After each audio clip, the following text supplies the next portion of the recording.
नमस्कार आदरणीय दर्शकवृन्द, स्वागत छ। हरेक हप्ताको शनिबार बेलुकी 8 बजे प्रस्तुत हुने कार्यक्रम सिर्जनाका सुसेली लिएर आजको हप्ता पनि म नियमित प्रस्तुता सुभाष खनाल आइसकेको छु। शनिबार बेलुकी 8 बजे प्रस्तुत हुने यो कार्यक्रम आइतबार बिहान 11 बजे पुनर्प्रसारण हुने गर्दछ, तर पछिल्लो समय एसी प्रिपरेसनका कारणले गर्दाखेरि यो कार्यक्रम आइतबार दिउँसो 1 बजे पुनर्प्रसारण हुने गर्दछ। आज पनि म सधैँझै एकजना विशिष्ट साहित्यिक सर्जक लिएर यो कार्यक्रममा उपस्थित भएको छु। मसँग आज हुनुहुन्छ राजेन्द्र पराजुली। विशेषतः कथा लेखनमा लामो समयदेखि क्रियाशील राजेन्द्र पराजुली आज मसँग हुनुहुन्छ। उहाँको कथा, कविता, उपन्यास र संस्मरणका पुस्तकहरू प्रकाशित भइसकेका छन्। हालसम्म 8वटा पुस्तकहरू उहाँको प्रकाशित भइसकेको छ। 2 दशकदेखि नेपाली पत्रकारितामा संलग्न उहाँ साहित्यमा पनि प्यारालेल ढङ्गले, समानान्तर ढङ्गले क्रियाशील हुनुहुन्छ। नेपाल समाचार पत्र, राजधानी दैनिक, हिमाल खबर पत्रिका, रेडियो नेपाल, नागरिक दैनिक, एचबीसी एफएम, साङ्ग्रिला टेलिभिजन, बाराखरी लगायत विभिन्न नेपालका सञ्चार माध्यमहरूसँग उहाँले काम गरिसक्नु भएको छ। सञ्चार माध्यमहरूमा उहाँले काम गरिसक्नु भएको छ। पराजुलीको विकल्प यात्रा, जाडोमा भोक, सपनामा मार्क्स, शुक्रा शास्त्रीको चस्मा, अघोरी लगायतका कथा संग्रहहरू प्रकाशित छन्। त्यसैगरी अनायिका उपन्यास प्रकाशित छ। कोटेश्वरको केटो संस्मरण संग्रह प्रकाशित छ। उनी पराजुलीसँग आजको कार्यक्रममा म उपस्थित भएको छु। पछिल्लो समय लकडाउनको पेरिफेरीमा उहाँको कोटेश्वरको केटो नामको संस्मरण संग्रह प्रकाशित भयो। विशेषतः काठमाडौँको पेरिफेरीलाई लिएर उहाँले सो संस्मरण संग्रहमा विषयवस्तुहरू उल्लेख गर्नुभएको छ, संस्मरणहरू उल्लेख गर्नुभएको छ। उक्त कृतिमा 25वटा संस्मरणहरू रहेका छन्। यही कृति केन्द्रित भएर र साथसाथै साहित्यका अन्य समसामयिक पाटोहरूमा आज म राजेन्द्र पराजुलीसँग कुराकानी गर्नेछु। आज मसँग हुनुहुन्छ राजेन्द्र पराजुली, कथाकार राजेन्द्र पराजुलीलाई म कार्यक्रममा स्वागत गर्न चाहन्छु। धन्यवाद, नमस्कार। अहिले देश लकडाउनको स्थितिमा छ। सबै साहित्यकार लगायत सम्पूर्ण व्यक्तित्वहरू आफ्नै घरभित्र सीमित हुनुभएको छ। यो सन्दर्भमा तपाईँ चाहिँ कसरी दिन बिताइराख्नु भएको छ? म चाहिँ यो लकडाउनको अवधिमा अझै पनि व्यस्त छु। हजुर। किनकि अफिसको म बाराखरी अनलाइनमा आबद्ध छु। अफिसको काम घरै बसेर गर्छु। कहिलेकाहीँ समाचारका काम पनि गर्छु। विशेष गरी चाहिँ साहित्य कलाको एउटा शनिबारीय प्याकेज छ बाराखरीमा, त्यसको संयोजन, त्यसको सम्पादन गर्छु। त्यसपछि यो लकडाउन सुरु भएको 8-10 दिन चाहिँ बडा अन्यल, के गर्ने, कसो गर्ने, कसरी चाहिँ यो जीवनलाई यो लकडाउनसँग चाहिँ एकाकार गर्ने, त्यसलाई अलिकति सृजनात्मक बनाउने भन्ने चिन्ताले बडा ग्रसित बनाएको थियो। 10-12 दिनपछि चाहिँ मैले आफूलाई अलिकति फरक ढङ्गले सोच्न थालेँ र अफिसको काम त त्यो बेलामा पनि गर्थेँ। पछि चाहिँ लेखपढलाई अलिक बढी समय दिन थालेँ मैले। यो अवधिमा मेरो पढाइ र लेखाइ समानान्तर ढङ्गले अगाडि बढिरहेछ। हजुर, अब यो तपाईको यो एउटा किताब आयो, संस्मरण संग्रह कोटेश्वरको केटो भन्ने। तपाईको बाल्यकालीन समयदेखि लिएर पत्रकारिता साहित्यका संस्मरणहरूलाई लिएर एउटा किताब निकाल्नु भएको छ। तर त्यो लकडाउनकै छेउछाउ, लकडाउन सुरु हुनुकै छेउछाउमा आइपुग्यो। त्यसकारणले वितरणमा प्रभाव परिराख्या होला अथवा त्यसको पाठकसँग पुग्ने पहुँचमा पनि अलिकति समस्या भइराख्या होला। कस्तो छ कोटेश्वरको केटोको हालत अहिले? कोटेश्वरको केटो, म जसरी कोटेश्वरलाई सम्झेर अहिले गम्भीर हुन्छु, दुखी हुन्छु, मेरो किताबको हालत पनि त्यस्तै गम्भीर दुखी अवस्थामा छ। किनकि लकडाउन हुनुभन्दा 2-3 दिन 4 दिन अगाडि यसको सबै काम सिद्धियो र मेरो हातमा पर्यो। त्यसपछि बजारमा जाने क्रम सुरु मात्र भएको थियो। मुलुक लकडाउनमा गयो र यसको भौतिक रूप चाहिँ मेरा प्रिय आदरणीय पाठकसम्म पुग्न पाएन। हजुर तर 2-4 दिन अघि मेरा प्रकाशक फिनिक्स बुक्सका साथीहरूले यसलाई इबुकका रूपमा पनि डेभलप गर्नु भएको छ। अहिले इबुकका रूपमा यो वितरित भइराखेको अवस्था छ। हजुर भनेपछि इबुकका रूपमा पाठकहरूले तपाईको किताब पढ्न पाउनुहुन्छ। पाइराख्नु भएको छ। केही प्रतिक्रियाहरू देशभित्र रहनुभएका पाठक र देश बाहिर रहनुभएका पाठकहरूबाट पनि केही प्रतिक्रियाहरू हामीले पढ्यौं या पढ्न थाल्यौं, किनेर राख्यौं भन्ने खालका प्रतिक्रियाहरू आइरहेछन्। मैले पाइरहेको छु त्यस्तो प्रतिक्रिया। तपाई कोटेश्वरमै जन्मिनु भयो, कोटेश्वरमै हुर्किनु भयो र यो किताबको शीर्षक पनि कोटेश्वरको केटो राख्नु भएको छ हैन? यस हिसाबले तपाईको करिब बायोग्राफिकल कुराहरू नै यसमा आयो कि भन्ने अड्कल छ। हामीले पनि अहिलेसम्म किताब पढ्न त पाएको छैनौं। मूल रूपमा किताबले के दिन खोजेको छ? अलिकति किताबको बारेमा जानकारी राखिदिनु न। विशेष गरी मेरो किताबको मूल ध्येय, यो लेख्नुको मूल मेरो उद्देश्य चाहिँ हिजोको कोटेश्वर कस्तो थियो, त्यो कोटेश्वरमा रहेका, कोटेश्वरमै जन्मिएका हुर्केका अन्य मान्छेहरूको जीवन कस्तो थियो, म कसरी हुर्केँ, यहाँका दुःखहरू, यहाँका सङ्घर्षहरू कस्ता थिए, यहाँको प्रकृति कस्तो थियो र त्यो बलात् राज्यद्वारा खोसिएपछि म कस्तो खालको एक खालको चाहिँ नमिठो जीवनयापनका लागि बाध्य छु। यो कुरो नै मैले देखाउन खोजेको हुँ कोटेश्वरको केटोमा। प्लस म पत्रकारितासँग आबद्ध छु। एउटा पाठ छ, त्यसमा कोटेश्वर नामकै पाठ राखेको छु। त्यसमा जम्मा 4 वटा भाग छन्। एउटा कोटेश्वर छ, त्यसपछि अनुहारहरू भन्ने छ, त्यसमा मैले पिताजीदेखि लिएर पछिल्ला मेरा मित्रहरूका बारेमा पनि लेखेको छु। त्यसपछि अक्षरहरू भन्ने छ, त्यो चाहिँ पत्रकारितामाथि मेरा अनुभवहरू लेखेको छु, क्रिटिकल ढङ्गमा लेखेको छु। त्यसपछि चाहिँ समसामयिक विषयमा अनुभूति सुफियाना भन्ने छ, 4 खण्ड छ त्यसमा।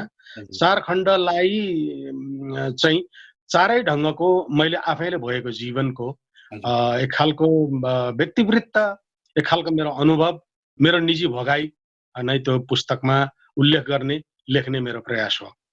हजुर अर्को कुरा गरौँ, जस्तो सामान्यतया अब विकास त स्वाभाविक प्रक्रिया नै हो हैन? अब तपाईले पुरानो कोटेश्वरलाई सम्झिँदै गर्दाखेरि अहिले भइराखेका विकासलाई चाहिँ विरोध गर्नु भए जस्तो देखिँदैन? यो विकासको विरोध त बिल्कुलै गरे होइन, तर अव्यवस्थित र अवैज्ञानिक विकासको चाहिँ मैले क्रिटिकल ढङ्गले विरोध गरेको हुँ। हजुर हजुर किनकि हामीले प्रकृतिमाथिको दोहन जुन ढङ्गले गरेका छौँ, हिजो जुन ढङ्गले कोटेश्वर थियो या नेपालका अन्य भूभागहरू पनि थिए, त्यसलाई अवैज्ञानिक र अव्यवहारिक ढङ्गले दोहन गर्नाले नै त विभिन्न खालका विपत्तिहरू, यस्ता खालका रोगहरू फैलिएका हुन् नि त। नेपालमा हिजो पञ्चायत कालदेखि नै हामीले राज्यको आक्रमण खप्न थालेको म निकै सानो छँदादेखि 28 सालदेखि नै हो। यो त्रिभुवन अन्तर्राष्ट्रिय एयरपोर्ट एक्सटेन्ड विस्तार हुने क्रमदेखि नै हामीले कोटेश्वरवासीले यो राज्य प्रदत्त पीडा भोग्न बाध्य भएका हौँ। त्यसकारणले त्यस्तो खालको पीडा भोग्न बाध्य जनतालाई राज्यले अर्को वैकल्पिक व्यवस्था गरिदियोस् भन्ने चाहना चाहिँ हुन्छ र हुनु पनि पर्छ। मेरो चाहना त्यही थियो। त्यो चाहना राज्यका कुनै पनि, न पञ्चायत काल, न बहुदल काल, न गणतन्त्र काल, कुनै पनि कालले त्यो चाहना, त्यो जनताको चाहना, त्यो सर्वसाधारणको चाहना कहिले पनि सुनेन भन्ने कुरो नै यसमा साहित्यिक ढङ्गले ल्याउने प्रयास गरेको छु मैले। हजुर भनेपछि तपाईको यो किताबको थ्रु तपाईले खोज्नु भएको कुरा चाहिँ कमन ओरिजिनालिटीहरू, त्यसका केही भनौँ न पुराना कुराहरूलाई चाहिँ कायम राखिदिनु पर्छ विकास गर्दै गर्दाखेरि, अथवा विकास पनि एक किसिमको व्यवस्थित विकास हुनुपर्छ भन्ने नै हो हैन त? वास्तवमै जस्तो व्यवस्थित बस्ती विकासका कुरा हुन्छन् संसारभरि नै हैन, व्यवस्थित शहरी विकासका कुरा हुन्छन् दुनियाँभरि नै, विकसित र जिम्मेवार राजनीति भएका देशमा यस्ता कुराहरू हुन्छन्। हाम्रोमा त्यो कहिले पनि भएन। जस्तो एयरपोर्टको एक्सटेन्ड गर्ने क्रममा यो एयरपोर्टको त्रिभुवन विमानस्थलको दक्षिणी भेगका हामी स्थानीय बासिन्दा, उनीहरूलाई त्यहाँबाट उठाएर झन्डै 3 पटक 4 पटक राज्यले एक ठाउँमा लैजान्छ, फेरि त्यहाँ पनि उठाउँछ, त्यो ठाउँबाट पनि फेरि उठाउँछ, गएर बस्ने कहाँ, बस्ने ठाउँ पनि दिँदैन। र यति झिनो रकम दियो सरकारले हाम्रा जग्गाहरू घर लिँदाखेरि कि अब पर गएर किन्नको लागि त्यसले भ्याउँदैन भ्याउने। त्यसकारणले हामी पलायन हुन पनि बाध्य भएका कतिपय कोटेश्वरवासीहरू पनि छन्। त्यस्तो चाहिँ राज्यले, एउटा जिम्मेवार राज्यले त्यस्तो व्यवस्था गर्नु हुँदैन। व्यवस्थित ढङ्गले चाहिँ विकासका कामहरू गर्नुपर्छ हैन। अब वन जङ्गलका कुराहरूलाई पनि ध्यान दिनुपर्छ, बस्ती विकासका कुराहरूलाई पनि ध्यान दिनुपर्छ, त्यहाँको ओरिजिनालिटीलाई पनि ध्यान दिनुपर्छ, थात थलोलाई पनि ध्यान दिनुपर्छ। हाम्रो नत्र मौलिकता भने के त? त्यो मौलिकता ननासिकन विकास गर्न त सकिन्छ नि, एउटा बस्ती विकासको कन्सेप्ट ल्याउन त सकिन्छ नि। त्यो चाहिँ बिल्कुलै भएन र मलाई लाग्छ नेपाल राज्यभरिमा कोटेश्वरका बासिन्दा जतिका पीडित, राज्य पीडित यो राज्यमा अरू छन् जस्तो मलाई चाहिँ लाग्दैन। त्यति पीडित छन्। 3 पटक 4 पटक राज्यले उठाएर लखटेको गरिरहेको हामी स्थानीय बासिन्दा हौं।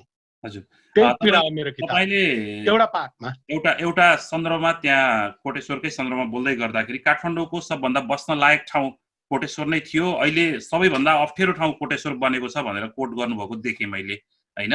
वास्तवमा अलिकति जोड दिनु न। अब यो किन यस्तो भयो भन्दाखेरि जस्तो हामी एउटा कोटेश्वरको त्यो हाइटमा विमानस्थलको दक्षिणपट्टि एउटा साह्रै राम्रो व्यवस्थित बस्ती थियो उ बेलामा पनि, 20, 22, 25 सालमा पनि असाध्यै व्यवस्थित बस्ती थियो। त्यहाँका मान्छेहरूलाई लखेटेर यति फरक ठाउँमा लगिदियो र त्यो लग्ने क्रममा पनि न बाटो छ, न पानी छ, न बिजुली छ। हामी यता तिनकुने यो सुविधानगरतिर आयौँ, त्यहाँबाट उठेर तेस्रो ठाउँ हो त्यो हामी आएको। त्यहाँ हामी आउँदा न बिजुली थियो, काठमाडौँ भन्नुहुन्छ बाहिरका मान्छेहरूले, न बिजुली थियो, धारो त कहाँ हो, टेलिफोन त कहाँ हो, बाटो त कहाँ हो, के पनि थिएन। त्यस्तो अवस्थामा थियौँ हामी, टुकिनै बालेर बस्थ्यौँ हामी 31-32 सालसम्म पनि। अब राज्यले जब एउटा ठुलो प्रोजेक्ट विमानस्थल, अन्तर्राष्ट्रिय विमानस्थल बनाउनलाई जनताबाट, सर्वसाधारणबाट जग्गा घर लिइसकेपछि तिनीहरूलाई कस्तो व्यवस्था गरिदिनुपर्छ भन्ने कुरो हो, राज्यले विचार गर्नु पर्दैन? त्यसरी नै यातना दिइरहन मिल्छ पटक त्यो पनि 3 पल्ट 4 पल्ट 5 पल्टसम्म पनि यातना भोग्ने कोटेश्वरवासीहरू छन् राज्यले दिएको यातना एयरपोर्ट एक्सटेन्डका क्रममा। पछि म एउटा कुरा अर्को पनि जोड्छु, यो तिनकुनेबाट एयरपोर्ट जाने बाटोमा हाम्रो चाहिँ धान खेत थियो। त्यो धान खेत सडक बनाउने क्रममा सरकारले निशुल्क लियो, 1 रुपैयाँ पनि दिएन, जबरजस्ती लियो सरकारले। त्यसको भोक्ता, त्यसको पीडा पनि हामीसँगै छ। त्यो पीडा त एउटा लेखक हुनुको नाताले मैले नलेखे कोटेश्वरका अरू कसले लेख्छ र? त्यही लेखा हुँ। भनेपछि यो एउटा कोटेश्वरको सन्दर्भ प्रस्तुत गर्दै गर्नु हुँदाखेरि समग्र शहरहरूको विकास क्रमको अवस्थालाई तपाईले सांकेतिक ढङ्गले प्रस्तुत गर्नुभएको जस्तो पनि लाग्छ मलाई। त्यो अनुभूति पनि लाग्छ र अरू शहरहरूको विकास प्रक्रिया पनि त्यस्तै छ भन्ने बुझिन्छ नेपालमा हैन? त्यही छ। जस्तो कोटेश्वर त एउटा गाउँ थियो, एउटा सुपर काठ हो यो हैन। राजधानीको मुटुको पूर्वतिर रहेको एउटा नमुना काठ क्षेत्र थियो यो कुनै बेलासम्म। अहिले त महानगर भएको नि धेरै वर्ष भइसक्यो। जस्तो असनकै कुरा गर्न सक्छौँ हामी, जस्तो त्रिपुरातिरकै कुरा गर्न सक्छौँ हामी, दिल्ली बजारतिरकै पनि कुरा गर्न सक्छौँ हामी हैन।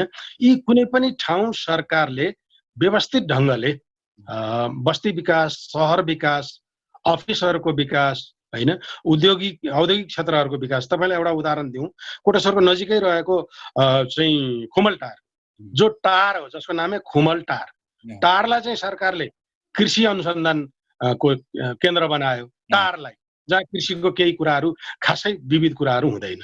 अब उता छ बालाजु, जो चाहिँ यस्तो फर्टाइल, यस्तो उर्वर भूमि हो, त्यहाँ चाहिँ औद्योगिक क्षेत्र खोलिरहेछ क्या सरकारले। कति उल्टो छ क्या, कति उल्टो हिँड्ने सरकार हामीले पाएका छौँ। एउटा उदाहरण यही नै काम छ। र असनको जुन चाहिँ त्यो नेचर, जुन चाहिँ प्राकृतिकता थियो, त्यो पनि नष्ट पारेर, त्यसलाई पनि संरक्षण नगरिकन विकासका नाममा, सडक विस्तारका नाममा, एयरपोर्ट विस्तारका नाममा यति अव्यवस्थित र चाहिँ स्थानीय र सर्वसाधारणलाई यति मर्कामा पार्ने गरी सरकारले अघि बढाएको छ। यो विकासको नाममा त विनाशको भोक्ता स्थानीयवासी भएका छन्। त्यही क्रम अन्य शहरहरू जस्तो हेटौँडामा पनि त्यही होला, चितवनतिर पनि त्यही होला, पोखरामा पनि त्यही होला हैन, विराटनगरमा पनि त्यस्तै होला।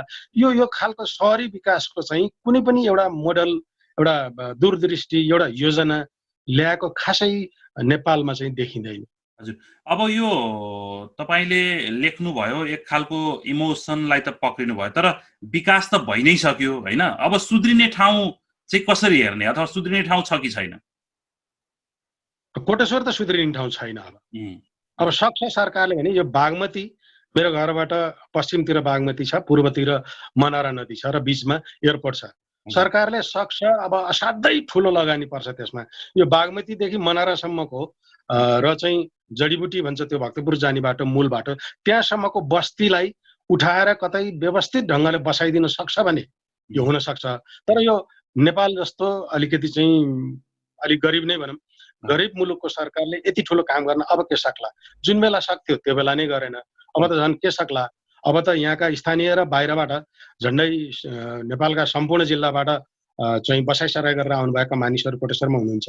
उहाँहरूले मान्नुहुन्छ कि मान्नुहुन्न? अब त पहिलाको जस्तो जबरजस्ती पञ्चायत कालमा जस्तो जबरजस्ती स्थानीयको या सर्वसाधारणको सम्पत्ति हरण या चाहिँ खोज्ने अधिकार सरकारको छैन र सरकारले सक्दा पनि सक्दैन। अब यो सम्भव छ जस्तो देखिन्न। यो अव्यवस्थित नै रहेर मेरो जीवनकालभरि यो अव्यवस्थित नै रहनेछ। हामी चाहिँ त्यही पुरानो कुरो सम्झनेछौँ, नोस्टाल्जिक हुनेछौँ, दुखी हुनेछौँ, गम्भीर हुनेछौँ र पुरानो कुरो सम्झेर आफैलाई सम्हाल्न गाह्रो अवस्थामा पुर्याउनेछौँ। हजुर, हस् आदरणीय दर्शकवृन्द, आज मसँग हुनुहुन्छ राजेन्द्र पराजुली। उहाँसँग कुराकानी गरिराखेको छु। उहाँले पछिल्लो समय एउटा संस्मरणात्मक कृति ल्याउनु भएको छ, कोटेश्वरको केटो। उक्त कृतिमा सँग सन्दर्भित भएर मैले केही कुराकानीहरू गरेँ यो चरणमा। हामी पहिलो ब्रेकको क्रममा छौँ। ब्रेकपछि पुनः उपस्थित हुनेछौँ। हेर्दै बस्नुहोला टिम टेलिभिजन।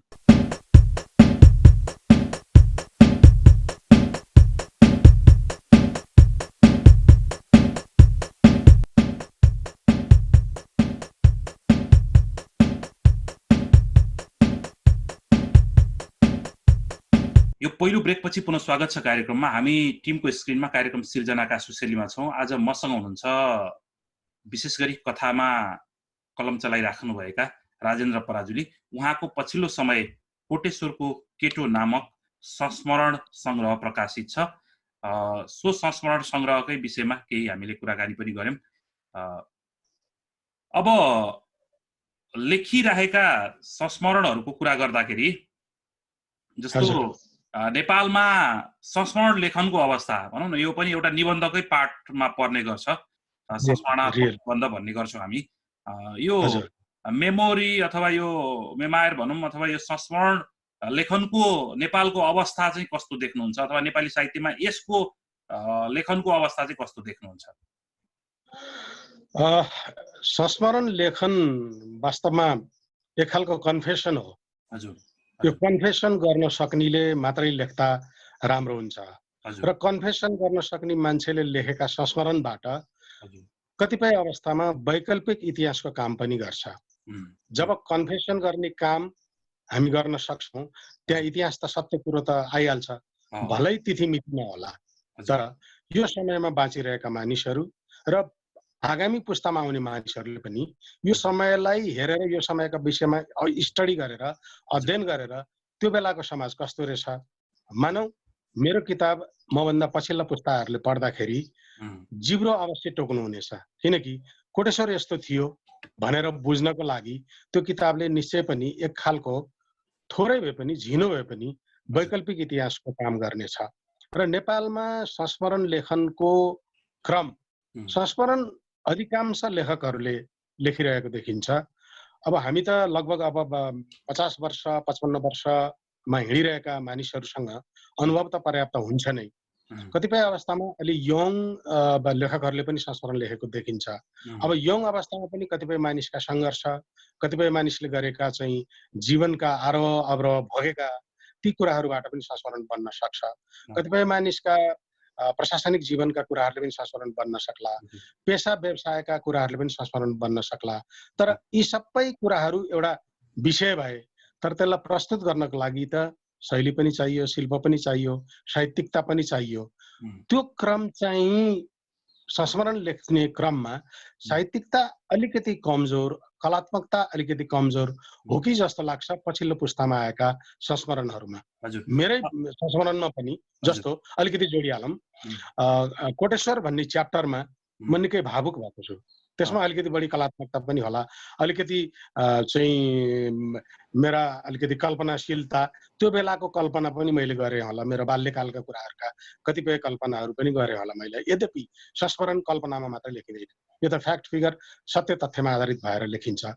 अब त्यसपछि मेरो अर्को पार्ट जुन अक्षरहरू भन्ने छ त्यो त पत्रकारिताको कुरा भयो।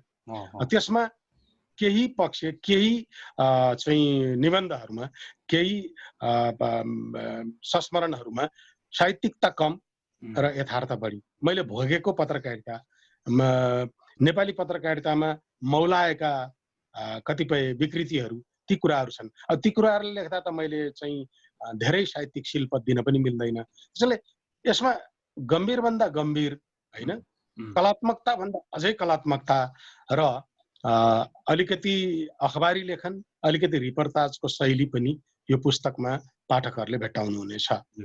र तपाईलाई संस्मरणहरू प्रस्तुत गर्दै गर्दाखेरि हैन, अलिक लेखकहरूले ग्लोरिफिकेसन, आफ्नो ग्लोरिफिकेसन बढी गर्ने अथवा आफ्नो हाइट बिर्सेर प्रस्तुत गरिदिने खालका कुराहरू पनि छ। आफूले गरेका कमजोरीहरूलाई अघि तपाईले भनिसक्नुभयो, कन्फेसन नगर्ने अथवा त्यो स्वीकार नगर्ने खालको परिप्रेक्ष्य पनि छ भनेर भन्ने गरिन्छ। अझै आत्मकेन्द्रित संस्मरणहरू अथवा आत्मवृत्तान्तहरू लेख्दै गर्दाखेरि चाहिँ त्यस्ता समस्याहरू नेपाली साहित्यमा देखिरहेको छ। यसलाई कसरी लिनुहुन्छ? वास्तवमै तपाईले भनेको जस्तै कन्फेसन गर्न नसक्ने र संस्मरण या आत्मकथा लेख्न रुचाउने यो खालको हाम्रो प्रवृत्ति, यो खालको हाम्रो स्वभावका कारण अलिकति अप्ठ्यारो चाहिँ निश्चित रूपमा संस्मरण लेखनीमा छ। मैले अघि नै पनि भने, कन्फेसन गर्न नसक्ने हो भने मै नै महान, आत्मरतिमै रमाउने र आफ्ना भ्रान्तिहरूलाई छोप्ने र आफ्ना कमी कमजोरी, आफ्ना चाहिँ अल्पज्ञान मन्दबुद्धिका कुराहरूलाई छोप्ने हो भने संस्मरण किन लेख्नु? कथा लेखे भइयो, उपन्यासै लेखे भइयो। संस्मरण त सत्य तथ्यसँग नजिक हुनुपर्छ। मैले सकेसम्म मेरा आफ्ना कमजोरी चाहिँ कोटेश्वरको रैथाने भइकन पनि मैले गरेका सङ्घर्ष, मेरा अभावपूर्ण दिनहरूका बारेमा कुनै पनि कुरा नलुकाइकन भन्न सक्ने जति कुराहरू मैले भनेको छु। तपाईले त्यहाँ कभरमा नै पनि राख्नु भएको छ त्यो चप्पल चुडिएको एउटा चित्र छ हैन? त्यसले पनि कहीँ कतै आफ्नो अभावको पुरानो कथालाई देखाउँछ जस्तो लाग्छ। वास्तवमै मैले यो किताबमा पनि उल्लेख गरेको छु।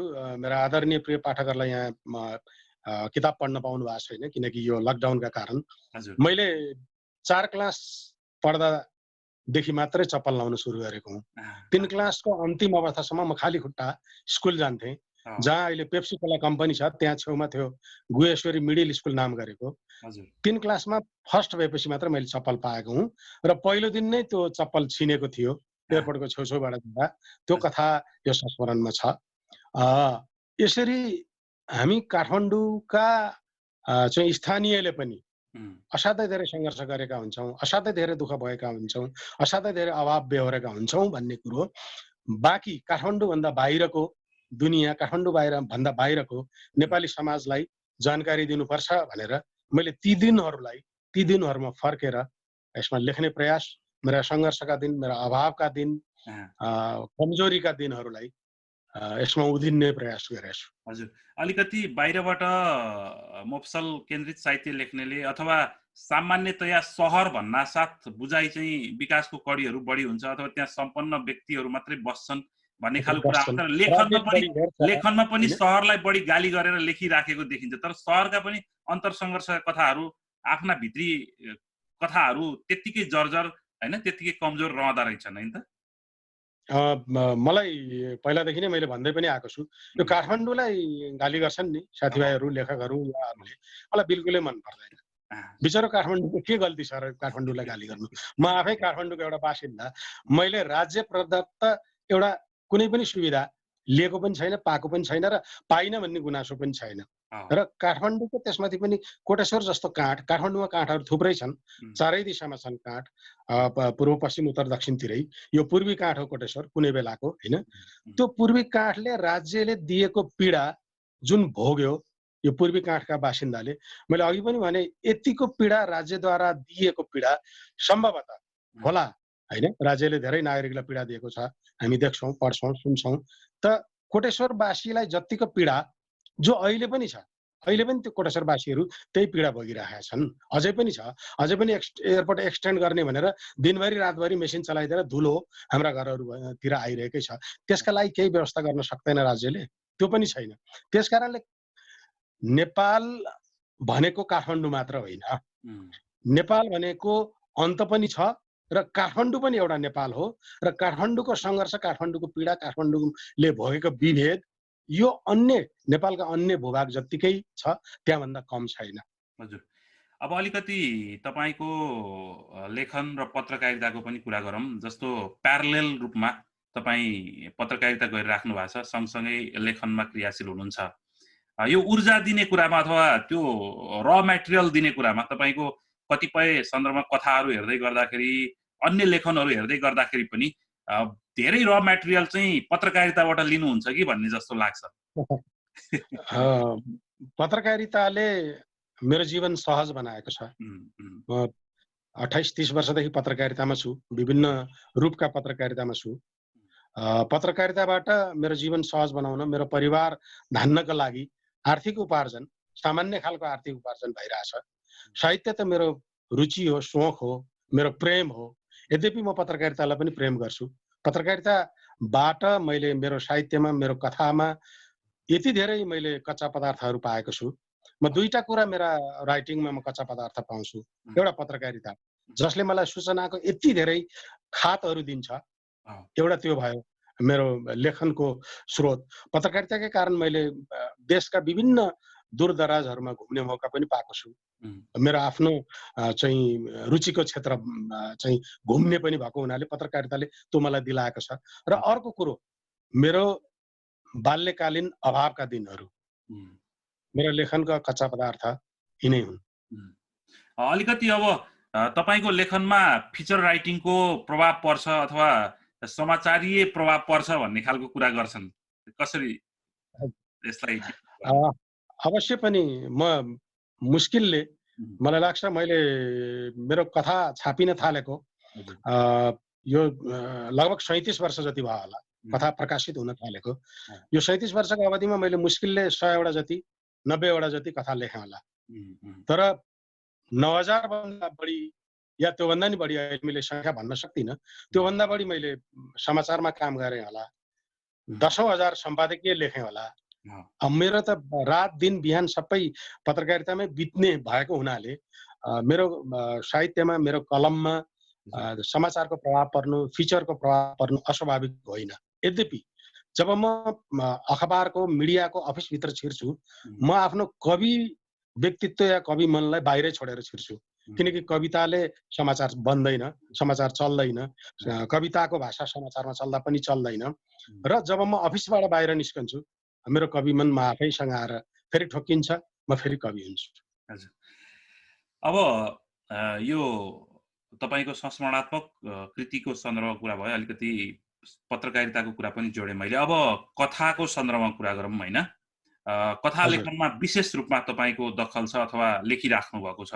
अन्य क्षेत्रमा भन्दा मेरो पहिलो प्रेम कथा नै हो। कृतिहरूका हिसाबले कथाको तपाईको कृतिहरू बढी आएको छ। त्यस हिसाबले अलिकति कथाको कुरा गरौँ। कथा लेखनको सन्दर्भमा तपाईले कहीँ लेख्दै गर्नुभएको मैले देखेँ। नेपालीमा अझै कथा लेखनका प्रारूपहरू बदलिनु बाँकी छ अथवा मास्टरपिस कथाहरू अझै लेखिन बाँकी छ भनेर भन्नुभएको छ। यसको मतलब अहिलेसम्म लेखिरहेका कथाहरू प्रति पनि तपाईको चित्त बुझाइ छैन भन्ने मैले बुझेँ। मैले त्यो मेरो आफ्नो सन्दर्भमा भने हुँ। हजुर, मेरा समकालीन मित्रहरूले राम्रो कथा लेख्नु भएको छ केही। म अलि राइटिङमा र मूल्याङ्कनमा अलिकति क्रिटिकलै हुन रुचाउँछु। मैले आफ्नो सन्दर्भमा भने हुँ, मैले आफूले चाहिँ मास्टरपिस कथा लेख्न अझै बाँकी छ। म त्यो मास्टरपिस लेख्ने जमरको, मास्टरपिस लेख्ने मेहनत, मास्टरपिस लेख्नको लागि गरिनुपर्ने रिसर्च, अनुसन्धान, अध्ययन, भ्रमण त्यो गरि नै रहेछु। मास्टरपिस, मेरो आफ्नो कथा मास्टरपिस चाहिँ आउन बाँकी नै छ। त्यो प्रयासमा छु म।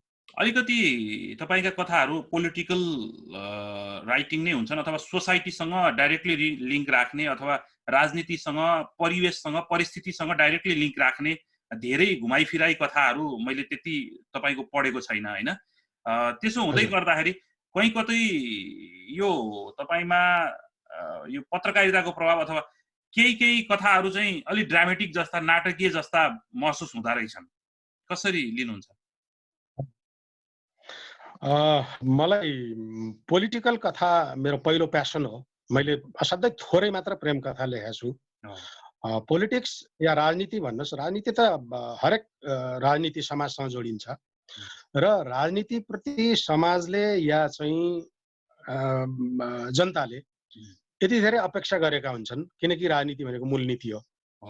मूलनीति नै या मूल जुन ठाउँबाट त्यो नीति बहने हो त्यसको मूल, त्यसको चाहिँ स्रोत, त्यसको शिर नै जब धमिलिन्छ, त्यसको शिर नै जब दूषित हुन्छ, त्यसपछि असर कसलाई पर्छ?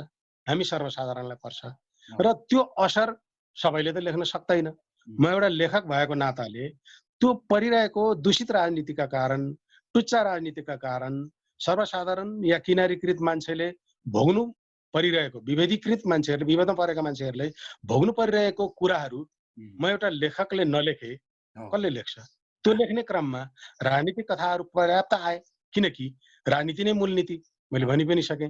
त्यो नीति नै चाहिँ दूषित र फोहोर भएको कारणले र त्यसमाथि कतिपय साथीहरूले तिमीले चाहिँ कम्युनिस्टलाई धेरै गाली गर्यौ भन्नुहुन्छ, कतिपय पाठकहरूले, मेरा शुभेच्छुकहरूले पनि भन्नुहुन्छ। यसमा म जहिले पनि भन्दै आएको छु, मेरो प्रश्न यसमा के रहँदै आएको छ भने नेपालमा जे जति राजनीतिक पार्टीहरूले शासन गरे, आम जनता, सर्वसाधारण या जेसुकै भनौँ हामी, त्यो वर्गले आशा गरेको राजनीतिक पार्टी भनेको कम्युनिस्ट नै हो। मेरो आशा पनि कम्युनिस्ट नै हो। जब त्यो पार्टी जसको जनताको असाध्यै धेरै अपेक्षा गरेको, असाध्यै धेरै आशा गरेको, विश्वास गरेको पार्टी जब भ्रष्ट हुन्छ, पथभ्रष्ट हुन्छ, मुहानहरू दूषित बनाउँदै हुन्छ, भ्रष्टाचारमा लिप्त हुन्छ, सदाचारिता कहीँ कतैबाट देखाउँदैन, जनजीविकामाथि उदासीन बन्छ, वास्तै गर्दैन भने म एउटा सचेत लेखकले त्यो विषयमा नलेखेर के लेखौँ? अब प्रेम लेखौँ, म हिमाल लेखौँ, म गुराँस लेखौँ? म सक्दिनँ त्यो लेख्नलाई। म राजनीति नै लेख्छु, अझै पनि राजनीति नै लेख्छु। यो नेपालको लेखनमा बढी राजनीति आइराख्नु अथवा डाइमेन्सन, लेखनमा अरू डाइमेन्सन नपक्रिनुको पछाडि चाहिँ यहाँको पोलिटिक्स अथवा यहाँको भू राजनैतिक अवस्थाले त्यो सिर्जना गराइराखेको हो है? म जस्तै अरू लेखकहरूले पनि यस्तै सोच्नुहुन्छ सायद। त्यसकारणले उहाँहरूको पनि मूल विषय राजनीति नै हुन्छ। संसारभरमै पनि हेरौँ न, हामी अहिलेसम्म हामी 100-150 वर्षदेखि पढ्दै आएका कथाहरूलाई हामीले हेर्ने हो भने समाज र राजनीतिबाट टाढा कसको कथा छ? प्रयोग भन्ने कुरो त बेला बखत आइरहन्छ, साहित्यको एउटा महत्त्वपूर्ण पाटो हो प्रयोग पनि। हामी चाहिँ प्रेमचन्द हेरौँ या चाहिँ भारतकै शरदचन्द हेरौँ, समाज र राजनीतिबाट कहाँ टाढा छ? अब चाहिँ मन्टो हेरौँ, सादत हसन मन्टो, उनको त चाहिँ मन्टो की राजनीतिक कहानी भन्ने राजनीतिक कथाको छुट्टै सङ्ग्रह नै छ होइन? हामी दक्षिण अफ्रिकी कथाहरू पढौँ, अधिकांश लेखकहरू पछि प्रयोगवादमा लागेका बेन ओक्री जस्ता लेखकहरूका नि सुरुका लेखनीहरू राजनीति नै थिए होइन? हामीले राजनीतिक धारमा कथा लेख्दाखेरि पाठकहरू बढ्दैनन् भनेर चिन्ता गरेर बस्ने त कुरै होइन। हाम्रो जिम्मेवारी के त लेखकले? मैले बजार हेरेर लेख्ने कि मेरो जिम्मेवारी हेरेर लेख्ने? एउटा चाहिँ जिम्मेवार लेखक भएर, गम्भीर लेखक भएर हेर्ने कि मेरो किताब कति बिक्री होला भनेर हेर्ने? यो दुईटा कुरामा सधैँ प्रतिस्पर्धा छ। तर त्यो प्रतिस्पर्धामा मेरो मस्तिष्कमा जहिले पनि म एउटा जिम्मेवार लेखक हुनुपर्छ भन्ने नै कुराले जित्छ। त्यसकारणले म बढी राजनीतितिर र अरू लेखकहरू, कतिपय नेपालका लेखकहरू पनि राजनीतिक विषयलाई नै बढी उठाउन रुचाउने कारण सम्भवतः यही हुनुपर्छ। राजनीति जोड्दै गर्दाखेरि हामी ग्राउन्डसँग, आफ्नो भूतरातलसँग पनि बढी जोडिन्छौँ होइन? वास्तवमा हजुर। आदरणीय दर्शकवृन्द, आज मसँग हुनुहुन्छ राजेन्द्र पराजुली, उहाँसँग कुराकानी गरिराखेको छु। हामी यतिखेर दोस्रो ब्रेकको क्रममा छौँ। ब्रेकपछि पुनः उपस्थित हुनेछौँ। हेर्दै बस्नुहोला टिम टेलिभिजन।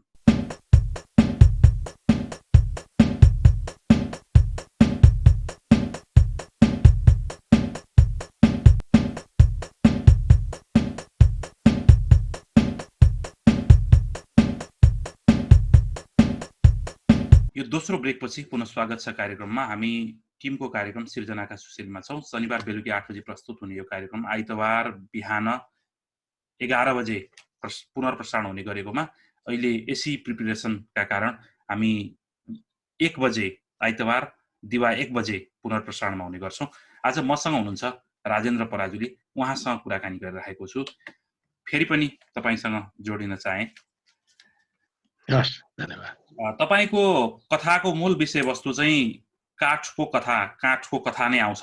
काठमाडौँ अथवा सहर, तत्कालीन सहरको वरिपरिको ठाउँ जुन चाहिँ हामी काठ भनेर चिन्छौँ, त्यो क्षेत्रकै परिवेश बढी आउने गर्छ। त्यस बाहेकका परिवेशका कथाहरू पनि आउने गर्छन्। तर तपाईँ बढी चाहिँ काठकै कथाहरूमा चाहिँ बढी खुलेको अथवा बढी सफल देखिनु हुन्छ भन्ने खालको टिप्पणी समीक्षकहरूले गरिराखेको देखिन्छ। यसमा तपाईको के छ? त्यसो त मैले काठ मेरो मूल आधार हो, मूल भूमि हो काठ। हजुर। मैले मधेसका कथा पनि केही कथा लेखेको छु। हजुर। मधेसलाई बुझ्ने क्रममा त्यो ठाउँमा धेरै पटक पुग्ने, त्यहाँका मानिसहरूसँग संगत गर्ने यो क्रम पनि मेरो जारी छ। त्यसले मधेसका कथा लेख्न पनि मलाई असाध्यै मन लाग्छ, तर मलाई डर लाग्छ। किनकि मधेसको संस्कृति, त्यहाँको रहनसहन, त्यहाँका जनजीवनलाई राम्ररी नबुझिकन मधेसको कथा लेख्नलाई निकै कठिन छ, गाह्रो छ र चुनौतीपूर्ण पनि छ। काठ त मैले भनिहालेँ, म जन्मेकै मेरा पुस्तौँ पुस्ता, 5-7 पुस्ता, 8-10 पुस्ता, कति पुस्ता भयो कोटेश्वरमा मलाई म भन्न सक्दिनँ, त्यसको यकिन इतिहास पनि छैन। त्यसैले काठ त मेरो हो नि। म आफै उभिएको भूमि, म आफै हुर्किएको भूमि, म आफै लडीबुडी गरेको भूमि। काठकै कथा लेख्दा बढी आनन्दित हुने, बढी आधिकारिक पनि हुने, बढी चाहिँ खुल्न सक्ने पनि मलाई काठकै परिवेश हो जस्तो लाग्छ आफ्ना लागि, मेरा लागि। अलिकति कुरा गरौँ अब तपाईका जति कथाहरू लेखिएका छन् मूलतः राजनैतिक परिवेशमै लेखिएका छन् र त्यहाँका असन्तुष्टिहरू बढी लेखिएको छ। यस हिसाबले तपाईँ अहिलेको जुन राजनीतिक ट्रान्सफर्मेसनको हिसाबले कुरा गर्ने हो भने पनि पञ्चायत बहुदल हुँदै गणतन्त्रसम्म आइसकेको अवस्था छ। देशले एक खालको पोलिटिकल ट्रान्सफर्मेसनहरू चाहिँ पाइराखेको छ। यो प्रति पनि उति सन्तुष्ट देखिनुहुन्न किन? तपाईले ट्रान्सफर्मेसन भन्नुभयो है, म चाहिँ यसलाई ट्रान्जिसन भन्न रुचाउँछु। संक्रमण के यो परिवर्तन हो। जसरी मैले मेरो कोटेश्वरको केटोमा यो कल्चरल ट्रान्सफर्मेसन भने केही साथीहरूले, केही आलोचक समालोचकहरूले यो कल्चरल ट्रान्सफर्मेसन होइन, कल्चरल ट्रान्जिसन लेखेँ मैले। र पोलिटिकल पनि यो ट्रान्सफर्मेसन भएन के, ट्रान्सफर्मेसन भइदियो सधैँ राम्रो हुन्थ्यो। यो ट्रान्जिसनमै रह्यो कि। हिजो पञ्चायत काल पनि ट्रान्जिसनमा थियो होइन, धेरै जनताले मन नपराउने, जनमत संग्रह पनि त्यस्तै उस्तै झेल गरेर पञ्चायतलाई नै जिताउने।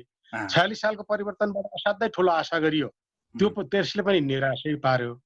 अब 10 वर्षे माओवादी जनयुद्धले यति ठुलो राजनीतिक चेतना फैलायो, त्योबाट खारिएका, त्योबाट निखारिएका नेताहरूका कार्यशैली पनि देखियो, त्यसले पनि निराशै बनायो। गणतन्त्र स्थापित भइसक्यो, संविधान गणतान्त्रिक संविधान बनिसक्यो, संघीय गणतान्त्रिक संविधान बनिसक्यो, त्यसले पनि निराशा नै वितरण गरिरहेछ। त्यसकारणले नेपालको राजनीति सधैँ ट्रान्जिसनमा रह्यो। त्यो ट्रान्जिसनमा रहेको चाहिँ व्यक्तिहरूका कारण, हाम्रा राजनेताहरूका कारण राजनीति सधैँ ट्रान्जिसनमा रह्यो के, जनताका कारण होइन। जनता त ट्रान्सफर्मेसन खोजिरहेको थिए, आफ्नो चाहिँ राजनीतिक मुक्ति खोजिरहेको थिए, आफ्नो चाहिँ जनजीविकाबाट चाहिँ अलिकति सहजतातिर जान खोजिरहेको थिए। तर राजनीतिक विखण्डित, विकृत र विसङ्गत राजनीतिका कारण जनता सधैँ ट्रान्जिसनमै, संक्रमणमै रहन बाध्य भए र जनतालाई यही संक्रमण देखाई आफू शासन सत्तामा बसिरहनका लागि कतिपय राजनेताहरूका लागि एउटा चाहिँ भाँडो भइदियो थियो। त्यो भाँडो जबसम्म प्रयोग हुन्छ राजनेताहरूद्वारा, हामी संक्रमणकालीन राजनीतिमै रहनेछौँ। नेपाली राजनीति सुध्रिने छैन र हाम्रा दुःखका दिनहरूको पनि अन्त्य हुने छैन।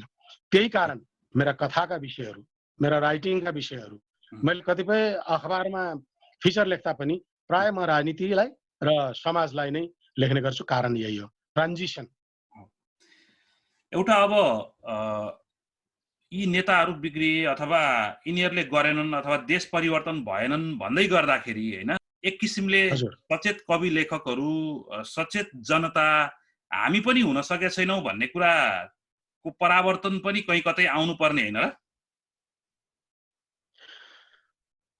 कतिपय साथीहरूले सोध्नुहुन्छ, भन्नुहुन्छ तँलाई यो पनि मन परेन, ऊ पनि मन परेन, को चाहियो त भन्नुहुन्छ उहाँहरूले। मलाई यो को चाहियो त भन्ने जतिको रद्दी प्रश्न नि मलाई अर्को लाग्दैन। म एउटा लेखक एउटा पत्रकार भएको नाताले को चाहियो यो चाहियो मलाई भन्ने जिम्मेवारी त्यो ठेक्का मेरो होइन के, त्यो मैले भन्ने होइन। मलाई त असल नेता चाहियो, असल राजनीतिज्ञ चाहियो मलाई। यी भएनन्, मैले त यी भएनन् भन्ने हो। को चाहियो चाहिँ अहिलेका प्रधानमन्त्रीको सट्टामा या राष्ट्रपतिको सट्टामा को चाहियो मैले दिने होइन नि, मैले दिने होइन। त्यो यो ठिक भनेर देखाउनु उनीहरूको जिम्मेवारी हो। तिमीहरू ठिक भएनन् भन्ने चाहिँ जिम्मा चाहिँ मेरो हो। त्यो ठिक भएन भनेर मूल्याङ्कन गर्ने काम चाहिँ मेरो हो।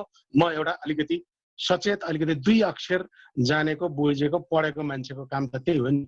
लेखनमा मूल रूपमा लागिराख्नु हुनेहरूको जिम्मेवारी पनि त्यही हुन्छ हैन? अथवा लेखकहरूले प्रतिपक्षी भूमिका खेल्नुपर्छ भन्ने खालको कुरा आइरहन्छ। त्यस हिसाबले पनि लेखकहरूले भएका कमी कमजोरीहरू देखाइदिइरहनु पर्छ। तपाईको विचार यही हो? रियल वास्तवमै त्यो होइन। प्रतिपक्षी बन्नका लागि प्रतिपक्ष बन्ने होइन, होइन? राजनीतिमा रहेका देखिएका, प्रशासनमा रहेका देखिएका थिचोमिचोका कुराहरू, यी कुराहरूलाई त बोल्ने त लेखकले त हो नि। हामी प्रतिपक्ष बन्नका लागि बन्ने होइन। यद्यपि लेखक त अलवेज प्रतिपक्ष हो नि, पत्रकार अलवेज प्रतिपक्ष हो नि। कुनै पार्टीको झन्डा बोकेर या चाहिँ कुनै दल विशेषको गुणगान गाएर एउटा लेखक कसरी बस्न सक्छ? यदि म सत्ताका कुनै पदमा गएँ भने पनि त्यो सत्ताको विपक्षमा या सत्ताले गरेका कमी कमजोरीमाथि बोल्न सकेँ भने म त्यो पनि त प्रतिपक्ष हो नि। सत्ताको मैले जागिर खाएँ, सत्ताको कतै कतै नियुक्ति खाएँ भने पनि मैले सत्ताको गलत कामको लागि बोल्न सक्नुपर्छ। संसारभरि नै ठुला ठुला लेखकहरूले सत्ताको नियुक्ति नखाएका होइनन्, खाएका छन्। तर उनीहरू नियुक्तिमा बस्दाखेरि पनि सत्ताका कमी कमजोरीमाथि औँला उठाउँछन्। हामीले नि गर्नुपर्ने त्यही हो। सत्तालाई सधैँ टाढा राखेर त खराब भइस भनेर बसिरहेर मात्र पनि हुँदैन। हामी त्यो ठाउँमा पनि जाने, लैजान्छन् भने जाने, उनीहरूले उपयुक्त देख्छन् भने जाने र औँलो चाहिँ ठडाइरहने। यो त हाम्रै जिम्मेवारी हो नि। अब हामी कार्यक्रमको अन्तिमतिर पनि छौँ। तपाईका कथामाथिको त्यस्तै संस्मरणमाथिको केही चर्चाहरू त भइ नै हाल्यो। अब समयको कुरा गरौँ अलिकति। यतिखेर समय कोरोना सन्तासमा पनि छ, हामी सबै लकडाउनमा छौँ अथवा क्वारेन्टाइनमा छौँ। यस हिसाबले यस्तो परिवेशमा चाहिँ अब तपाईँ एउटा जिम्मेवार पत्रकार हुनुहुन्छ, जिम्मेवार साहित्यकार हुनुहुन्छ। साहित्यकार पत्रकारहरूको यस्तो समयमा भूमिका के हुँदो रहेछ अथवा नैतिक दायित्वहरू के हुँदो रहेछ, के हुनुपर्छ? मुख्य कुरो चाहिँ हामीले सनसनी फैलाउने र समाजमा मुलुकमा त्रास फैलाउने खालका न त समाचार लेख्नुहुन्छ, न त कुनै आर्टिकल विचार फिचर लेख्नुहुन्छ, न हामीले साहित्य नै लेख्नुहुन्छ। हामीले कम्तीमा पनि आशा जगाउने खालका समाचारहरू, सूचना त दिनु पर्यो, यति भयो यस्तो घटनाहरू भयो भन्ने खालको दिनु पर्यो। तर नचाहिँदा हावा फैलाउने, आफ्नो टिआरपी बढ्छ, आफ्नो भ्युअर बढ्छ भनेर जुन ढङ्गले केही सीमित चाहिँ मिडियाहरूले यो गरिरहेको देख्छु, त्यो बडा दुःखको कुरा हो। त्यो गर्नु हुँदैन। कतिपय मानिसहरू मिडियाले भनेपछि 100% पत्ताउने मानिसहरू हुनुहुन्छ हाम्रो देशमा। उहाँहरूमाथि त त्यो धेरै ठुलो भ्रम छरेको, अन्याय छरेको कुरो भयो र त्यो काम नगरिकन हामीले अलिकति आशा जगाउने, यसरी चाहिँ 80-90-100 वर्षका बिरामीहरू पनि बाँचिरहेका छन् भन्ने समाचारहरूको खोजी गर्ने, ट्रान्सलेसन गर्ने, ती कुराहरूलाई फिचर बनाउने काम पनि गर्ने हाम्रो जिम्मेवारी हो। एउटा कुरो। अर्को कुरो, यो महामारीमा, यो पेन्डेमिक, यो विश्वव्यापी महामारीमा हामीले यो महामारीलाई जोडेर केही साहित्य सिर्जना गर्न सक्यो भने राम्रो हुन्छ कि जस्तो लागिरहेछ। र मैले यो अवधि झन्डै म घरभित्रै बसेको 52 दिन भयो आज, मैले 2वटा कथा लेखेको छु। यही महामारीमै केन्द्रित रहेर, यही कोरोनामै केन्द्रित रहेर 2टा कथा लेखेको छु। त्यो राजनीतिक कथा होइन, त्यो महामारीको कथा हो, यो अवस्थाको कथा हो। यो अवस्थामा मानिसले भोगेको पीडाको र कस्तो कस्तो अवस्था शुद्ध भोग्नु पर्यो, भोग्नु पर्ने वाला छ, ती कुराहरूमाथि रहेर मैले 2वटा कथा लेखेको छु। त्यो कथामाथि काम गरि पनि रहेको छु। त्यो फाइनल भइसकेको छैन। त्यो अन्तिम चरणमा पुर्याउनका लागि म त्यसमा मेहनत गरिरहेको छु, रिराइट गरिरहेको छु। कम्तीमा पनि 12 चोटि 15 चोटि रिराइट गर्छु म एउटा कथालाई। त्यो क्रममा छु अहिले। म लेखिरहेको छु, फिचरहरू पनि लेखिरहेको छु। मेरो बाराखरी अनलाइनको लागि पनि लेखिरहेको छु। अरू साथीहरू कुराहरू हुनुहुन्छ, उहाँहरूको लागि पनि लेखिरहेको छु। असाध्यै क्रिएटिभ बनाउने सङ्गीतहरू सुनिरहेको छु। छोटा छोटा चाहिँ मुभीहरू, चलचित्रहरू पनि हेरिरहेको छु। एकछिन पनि खाली बस्ने काम गरेको छैन। म सबै साथीहरूलाई यसरी नै दिन बिताउन म हार्दिक अनुरोध गर्छु र म यो सल्लाह दिन पनि चाहन्छु। अलिकति अब फेरि पनि कुरा गरौँ। जस्तो कोरोनाकै कुरा गर्दै गर्दाखेरि अहिले अरू केहीले विश्वयुद्धहरूले समेत प्रभावित गर्न नसकेको टोटल विश्वलाई एकै पटक प्रभावित गर्न सक्ने एउटा जीवाणुको रूपमा कोरोना आयो। समय नै झन्डै अब कोरोनाको अगाडिको समय र कोरोनाको पछाडिको समय भनेर विभाजित गर्नुपर्ने अवस्था बनिसकेको छ हैन। यस्तो समयमा कवि लेखकहरूका भूमिका भनेका अलिकति पोजिटिभ नै हुनुपर्छ भन्ने तपाईले बताउनु हैन। अन्तिममा छौं, केही कुराहरू छन् भने पाठकहरूका लागि राख्नका लागि आग्रह गर्छु, श्रोता पाठकहरूका लागि राख्नका लागि आग्रह गर्छु। निश्चित रूपमा हामी अप्ठ्यारो परिस्थितिमा छौं। हामीले दुई चारवटा कुरामा चाहिँ ध्यान दिनुपर्छ। एउटा पर्सनल हाइजिन, व्यक्तिगत सरसफाइ, व्यक्तिगत स्वास्थ्यमाथि हामीले ध्यान दिनै पर्छ, एउटा कुरो।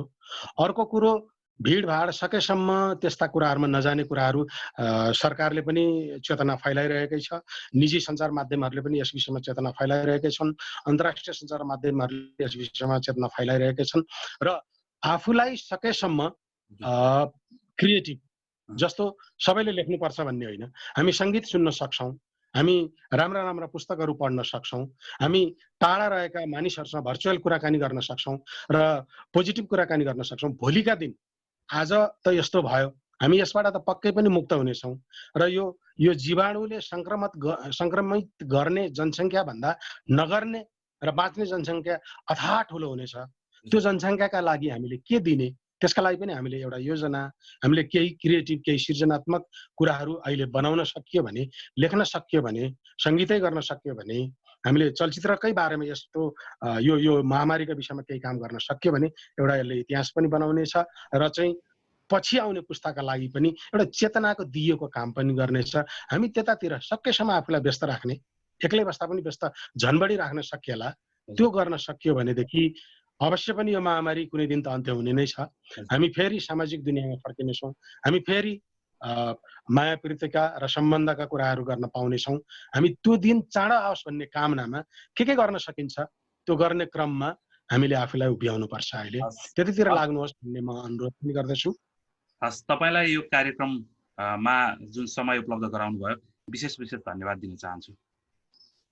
तपाईलाई पनि धेरै धेरै धन्यवाद। आदरणीय दर्शकलाई पनि धेरै धेरै धन्यवाद। नमस्कार। हस्, आदरणीय दर्शकवृन्द, आज मसँग रहनुभयो राजेन्द्र पराजुली। उहाँसँग मैले कुराकानी गरेँ। अर्को हप्ता अर्का सर्जकसँग आउनेछु। आज मलाई प्रविधिमा सहयोग गर्ने मनिल, त्यस्तै आजका अतिथि राजेन्द्र पराजुली र म नियमित प्रस्तुता सुभाष खनाल। सबैलाई बिदा दिनुहोला। हेर्दै बस्नुहोला किम टेलिभिजन। नमस्कार।